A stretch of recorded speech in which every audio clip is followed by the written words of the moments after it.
மிரிகம லசாவை கொலை செய்தது யார்? 24 மணித்தியாலத்துக்குள் துலங்கிய மர்மம்.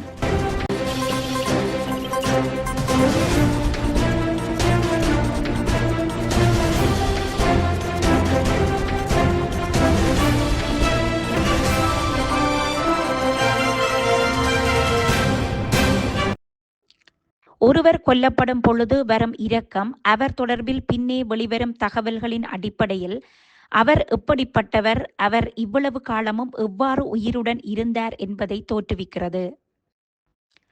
போதை மாஃபியாவால் தினம் தினம் பறிக்கப்படும் உயிர்களுக்கு அளவே இல்லாமல் போய்விட்டது.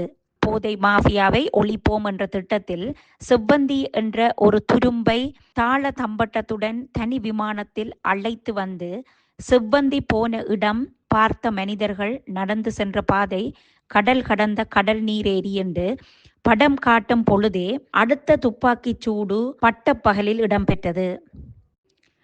அரச அலுவலகத்திற்குள் மக்கள் சந்திப்பை நடத்தி கொண்டிருக்கும் பொழுது மக்களோடு மக்களாக வந்து 4 தோட்டாக்களால் பதம் பார்த்துவிட்டு வந்த வழியால் தப்பிச் செல்லும் வகையில் ஒரு கொலை நடந்திருக்கிறது. அதுதான் வெலிகம பிரதேச சபை தலைவர் லசந்த விக்ரமசேகரவின் படுகொலை.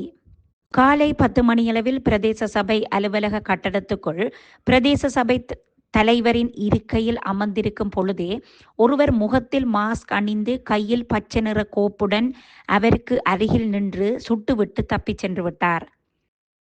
வாரத்தில் ஒரு நாள் பொதுமக்கள் சந்திப்பு புதன்கிழமைகளில் நடைபெறுவது வழக்கம். இதனை மையப்படுத்தி நேற்று காலை முதல் பிரதேச சபை அலுவலகம் பரபரப்பாக இயங்கி வந்தது. இதன் ஓர் அங்கமாகவே துப்பாக்கிதாரி பிரதேச சபை தலைவரான லசந்த விக்ரமசேகரவை பதம் பார்த்துவிட்டு தப்பிச் சென்று விட்டார். படுகாயமடைந்த பிரதேச சபை தலைவரை அங்கிருந்தவர்கள் உடனடியாக மீட்டு மாத்தறை வைத்தியசாலைக்கு கொண்டு சென்றனர். ஆனால் சிகிச்சை பலனின்றி அவர் உயிரிழந்தார். யார் இந்த லசந்த விக்ரமசேகர? ஐக்கிய தேசிய கட்சி உறுப்பினராக இருந்து பின்னாளில் சஜித் பிரேமதாசவின் ஐக்கிய மக்கள் சக்தியில் இணைந்து மிதிகம வெலிகம பிரதேசத்தில் ஒரு முக்கியமான நபராக பலம் வந்த ஒருவர். தேர்தல் காலகட்டத்தில் மிதிகம லசா என்ற பெயரில் பல மேடை நிகழ்ச்சிகளில், பொது நிகழ்ச்சிகளில் இவர் அறிமுகமானவர். அதே நேரம் தேசிய மக்கள் சக்தியா, ஐக்கிய மக்கள் சக்தியா என்ற போட்டியின் உச்சத்தில் மக்களால் வாக்குகளின் அடிப்படையில் பிரதேச சபைக்கு தெரிவு செய்யப்பட்டு மக்களாலேயே தலைவராக்கப்பட்டவர். இது மக்கள் தெரிவாக இருந்தாலும் இதற்கு பின்னால் உள்ள மர்மங்கள் ஏராளம்.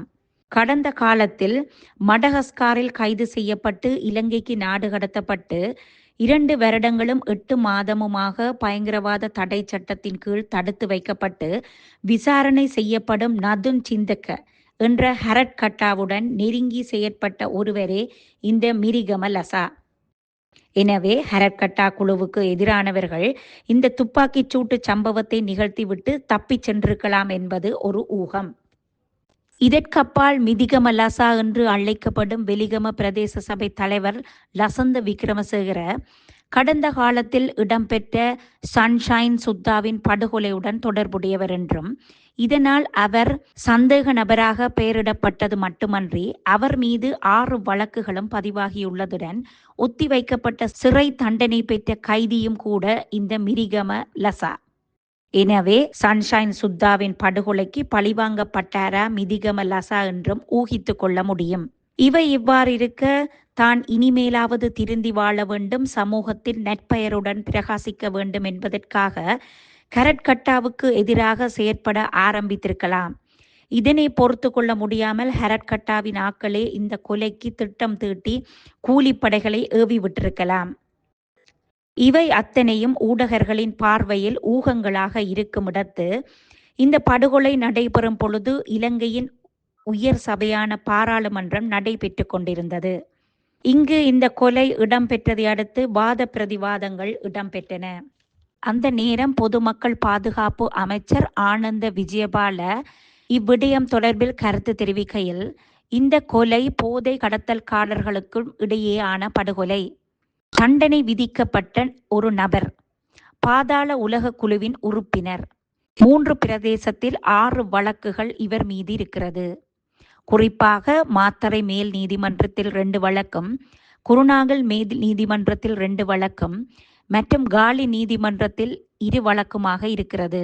4 போலீஸ் குழுக்கள் அமைக்கப்பட்டு விசேட புலனாய்வு நடைபெற்று வருகிறது. இனி போலீசார் அதனை பார்த்து கொள்வார்கள் என்றார். இதேவேளை மிதிகம லசா கொலை தொடர்பில் துபாயில் வசித்து வரும் ரெட்டும்பா அமிலவின் பெயரை போலீசார் வெளியிட்டுள்ளனர்.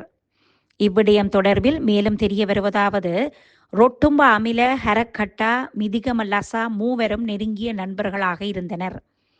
காலப்போக்கில் இவர்களுக்கு இடையில் ஏற்பட்ட பிளவை அடுத்து ரொட்டும்பா அமில மிதிகம லசாவிற்கும் ஹரட்கட்டாவிற்கும் கொலை மிரட்டல் விடுத்திருந்தார். எனவே முன்விரோத பகையால் மிதிகம லசா கொல்லப்பட்டிருக்கலாம். துபாயில் தரைமறைவாக உள்ள ரொட்டும்பா அமிலவை இலங்கைக்கு கொண்டு வருவது தொடர்பில் உரிய நடவடிக்கை எடுத்து வருவதாகவும், கொலையாளிகளை அடையாளம் காணும் விசாரணை தீவிரப்படுத்தப்பட்டுள்ளதாகவும் போலீசார் தெரிவித்தனர். எனவே போதை மாஃபியாக்களின் சங்கிலி தொடர் வெட்டப்பட்டு கொண்டுதான் இருக்கிறது. ஆனால் தொடரை இயக்கும் கும்பலால் மீண்டும் மீண்டும் இலங்கைக்குள் அச்சமூட்டும் செயற்பாடுகள் நடைபெறுவது வேதனையான விடயம். ஆதாரத்தோடு கைதுகள் தொடர்வதால் இதில் எந்த ஒரு அரசியல் பழிவாங்கல்களும் இருக்க மாட்டாது. இருந்தாலும் இலங்கை போலீசாரின் உத்வேகம் பலரை இனங்காணும் என்பதில் ஐயமில்லை.